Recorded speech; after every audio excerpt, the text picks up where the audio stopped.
শাড়ি পরে সাজগোজ করে বিয়ে বাড়ির অনুষ্ঠানে অতিথি হিসেবে গিয়েছিলেন এক তরুণী, কিন্তু খেতে বসে সব খাবার শেষ করতে পারেননি তিনি।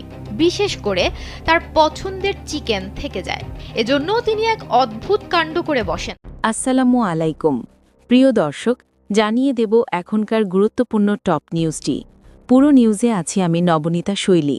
এবার বিস্তারিত খবর। বিয়েবাড়ির ভোজ মানে জমকালো আয়োজন আর সুস্বাদু খাবারের লোভনীয় পরিবেশ। সম্প্রতি এমনই এক বিয়েবাড়ির ঘটনার ভিডিও সামাজিক যোগাযোগ মাধ্যমে ছড়িয়ে পড়েছে, যা নিয়ে হাসি ঠাট্টা আর আলোচনার ঝড় উঠেছে। ঘটনাটি ঘটেছে ভারতে। শাড়ি পরে সেজেগুজে এক তরুণী অতিথি হিসেবে গিয়েছিলেন অনুষ্ঠানে। খাবারের টেবিলে বসে নানা পদে হাত দিলেও সবচেয়ে প্রিয় খাবার অর্থাৎ চিকেন শেষ করতে পারেননি তিনি। খাবার নষ্ট হয়ে যাবে ভেবে তরুণী তখন এমন এক কাজ করেন যা দেখে সবাই অবাক হয়ে যায়। প্লেটে থাকা অবশিষ্ট চিকেন তিনি সতর্কভাবে ন্যাপকিনে মুড়ে নেন, তারপর সেটি সোজা নিজের পার্সে ভরে ফেলেন। এই দৃশ্য উপস্থিত এক প্রত্যক্ষদর্শী ক্যামেরাবন্দি করে ফেলেন। এরপর সেই ভিডিও প্রকাশ পেতেই মুহূর্তের মধ্যে ভাইরাল হয়ে যায়। ভারতীয় সংবাদ মাধ্যমে এনডিটিভি সহ বেশ কিছু গণমাধ্যমে খবরটি প্রচারিত হয়।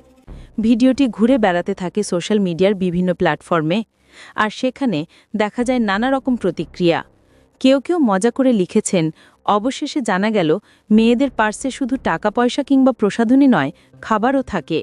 আরেকজন রসিকতা করে মন্তব্য করেছেন, মেয়েদের কাছ থেকে শেখা উচিত কিভাবে যে কোনো কিছু ব্যবহার করতে হয়। তবে সমালোচনার পাশাপাশি তরুণীর এই কাজকে ইতিবাচকভাবেও দেখেছেন অনেকে। একজন লিখেছেন, খাবার শেষ করতে পারেননি বলে তা নষ্ট না করে বাড়িতে নিয়ে গেছেন, এটিও আসলে সচেতনতার পরিচয়। খাদ্য অপচয় রোধের উদাহরণ হিসেবে তরুণীর এই পদক্ষেপকে কেউ কেউ প্রশংসা করেছেন।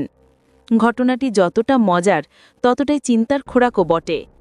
একদিকে অদ্ভুত কাজ বলে সবাই মজা পাচ্ছে, অন্যদিকে খাদ্য সংরক্ষণের একটি ভিন্ন দৃষ্টান্ত সামনে এসেছে।